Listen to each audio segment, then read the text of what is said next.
SALT's World Relief Campaign has started for this year. The university announced the new Associate Provost of Graduate and Online Education. After a soggy and overcast Thursday, we have some warmer temperatures and sunny skies in our forecast. I'll give you all those details coming up. We have that and more on this edition of 15 News at 5. Starts right now.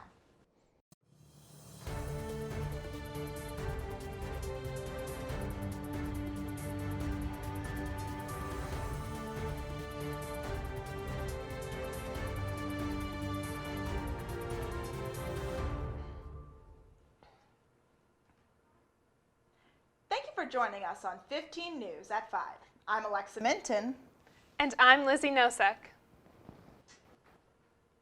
Valparaiso University's SALT Color for a Cause run is coming up this May. The Color for a Cause run supports a specific cause of the World Relief Campaign every year. We talked to Rachel Miyoki about what this year supports.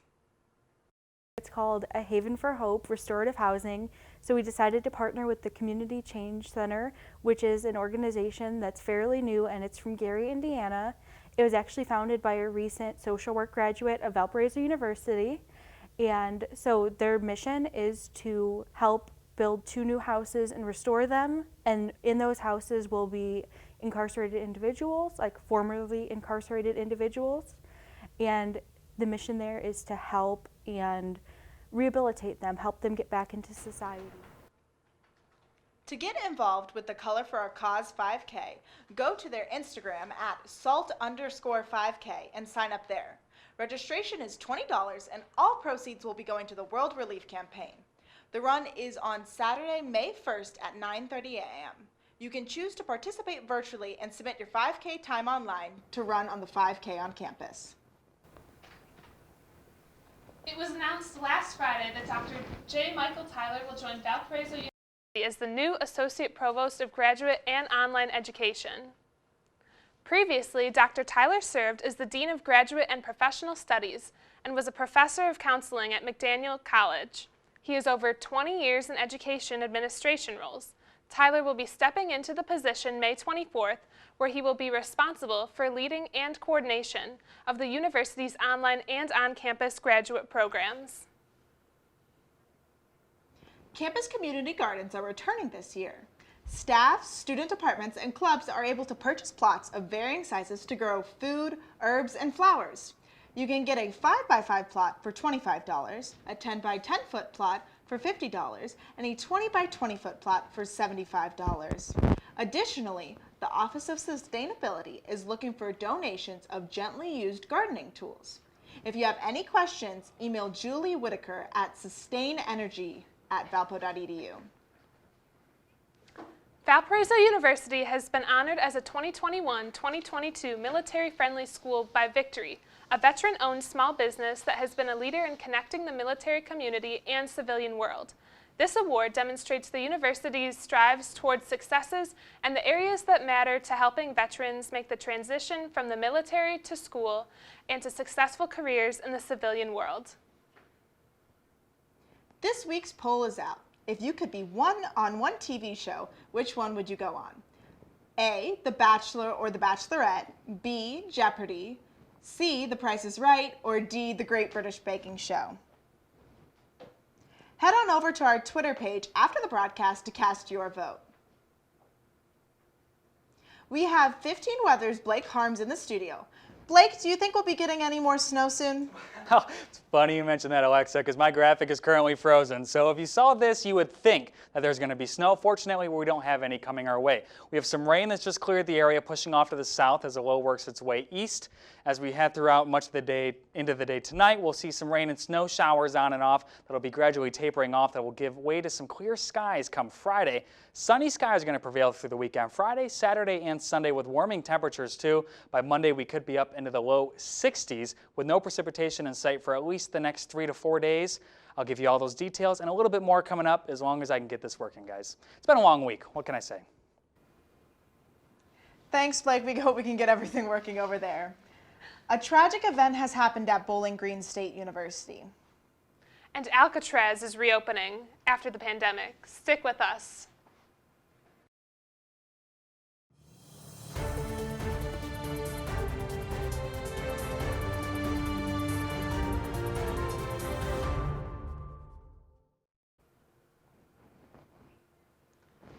Family, friends, and students gathered Sunday at Bowling Green State University where they remembered Stone Foltz.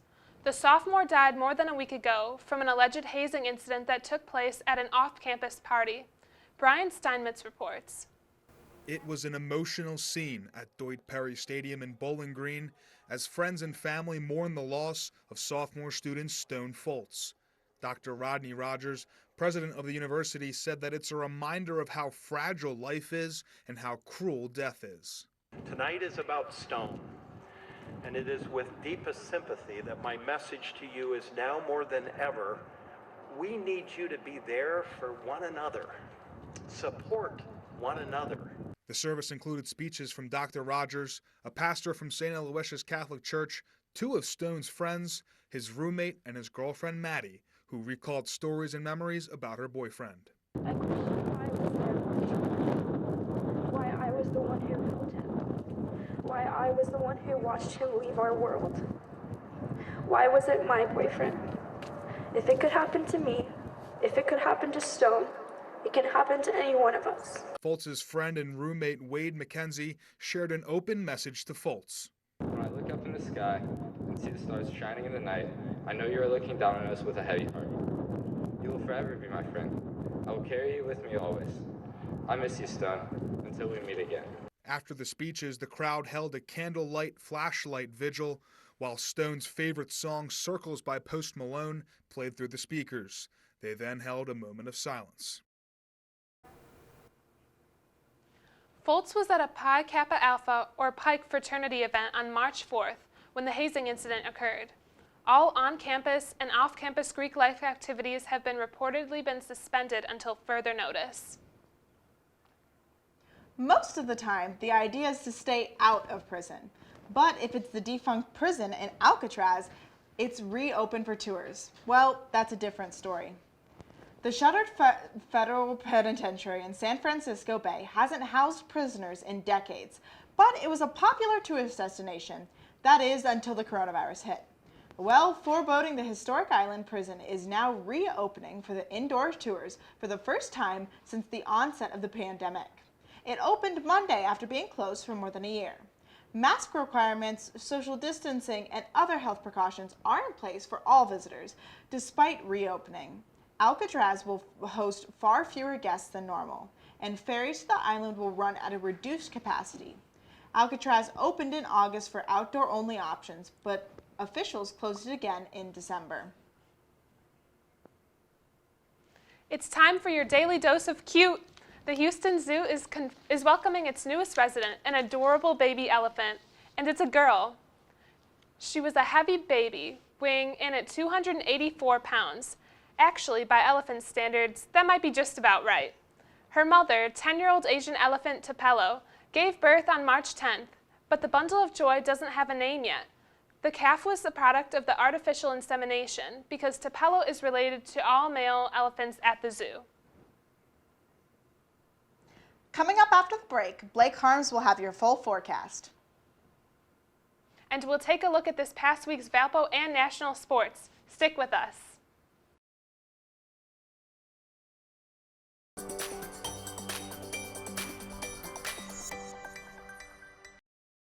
Winter tried to claw its way back into our region, at least with some cooler temperatures.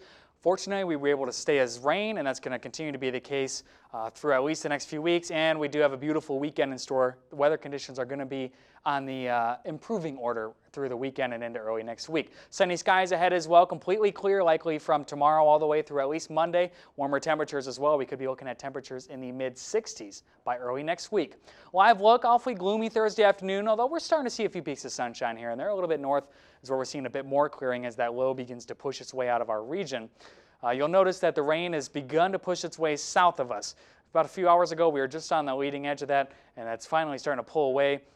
Again, locally, most areas are completely dry, and we're starting to see some clearing conditions here off to the north. It's going to take a little while for us. Likely, the sun will set before we get to see any significant clearing.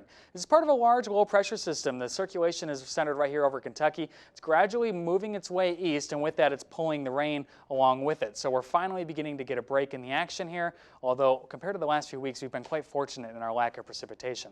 So for the day planner, this is not exactly accurate. We're not going to be seeing snow. It's from our little glitch earlier. If we take a look at past temperature change, it almost looks like an inverted cold front. You'll notice temperatures are a lot colder than they were at this time yesterday off to our southeast and a lot warmer off of the northwest. That's because that cold air pool associated with the low is finally dragging its way east. So that allows some of the warmer air, relatively speaking, to replace that cold air mass across portions of the Midwest. Temperatures right now, mid-40s across the board, 45 in Valparaiso, 43 Michigan City. Cool spot here in the region is Gary and Lansing sitting in the upper 30s. In terms of wind chills, in the upper 30s, it's a bit chilly because we have a wind. Wind advisory remains in effect through this evening. As we step through our future temperatures, it's going to get a bit chilly tonight. We'll likely get down below freezing, upper 20s across the board. As we head into the afternoon tomorrow, that's when our slow, gradual warm-up begins. Mid-40s, 46 in Valpo by tomorrow afternoon. We'll get down back below freezing for Friday night into Saturday morning. Saturday's when we see that first day in the 50s. Then it continues to climb, and then subsequent days up to the 60s by next week. That's reflected well in our 7-day forecast. Again, completely clear days, 3 days in a row, sunny skies. How about that for a pleasant weekend? Average high this time of year is right around 50, so we'll be coming in above average. And then rain chances don't really return until early to mid next week. Even that doesn't look terribly impressive. So just some light rain showers to deal with.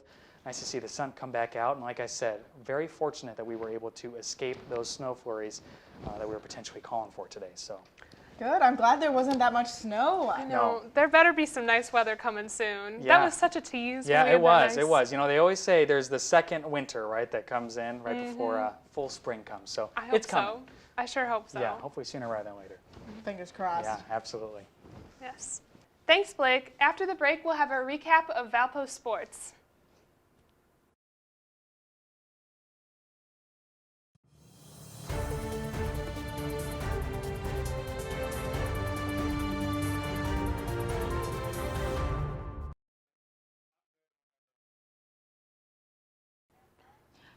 Both men's and women's basketball seasons unfortunately came to a close last week. The men's team lost to Missouri State in the Missouri Valley Conference by a score of 66-55, while the women lost to Drake by a score of 71-60. Baseball had some exciting action this week with 4 games at Middle Tennessee State. The first game would go in favor of Middle Tennessee State as they won 5-2.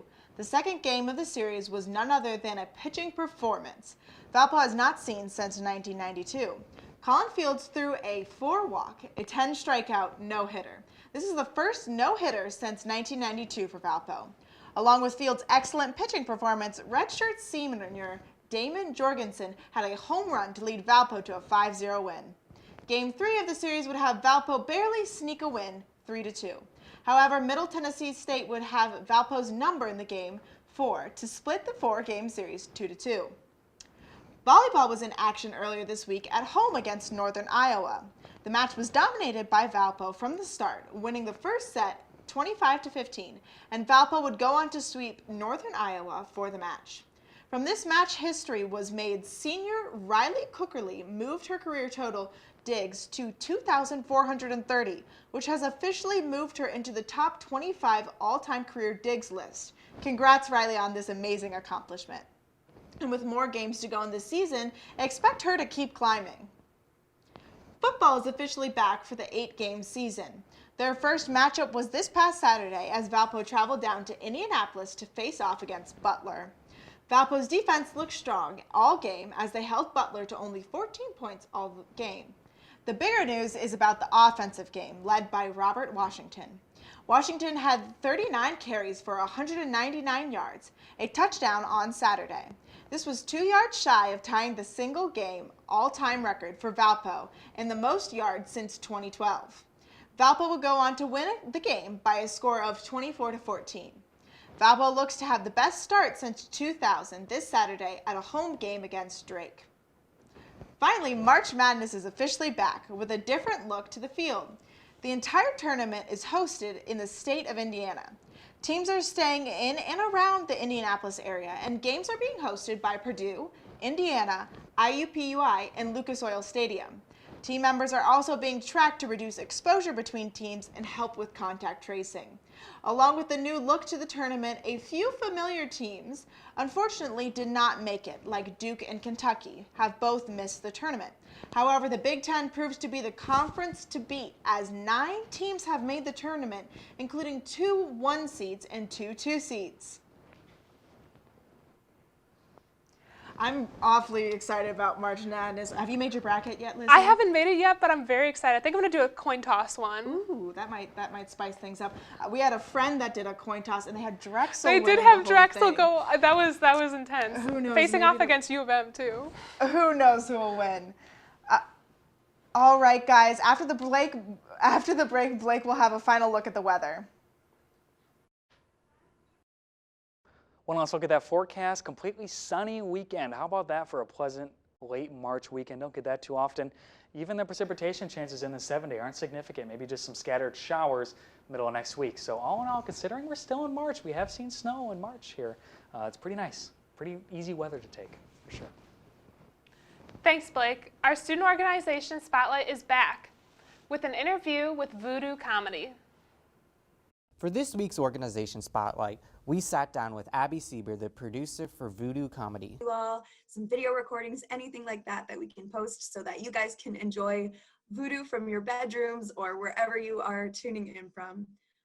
We also have March 20th is our Voodoo Palooza. You're welcome to apply or just sign on and have a big fun watch party. Palooza is going to be our first annual comedy-wide campus showcase. It's going to be so much fun.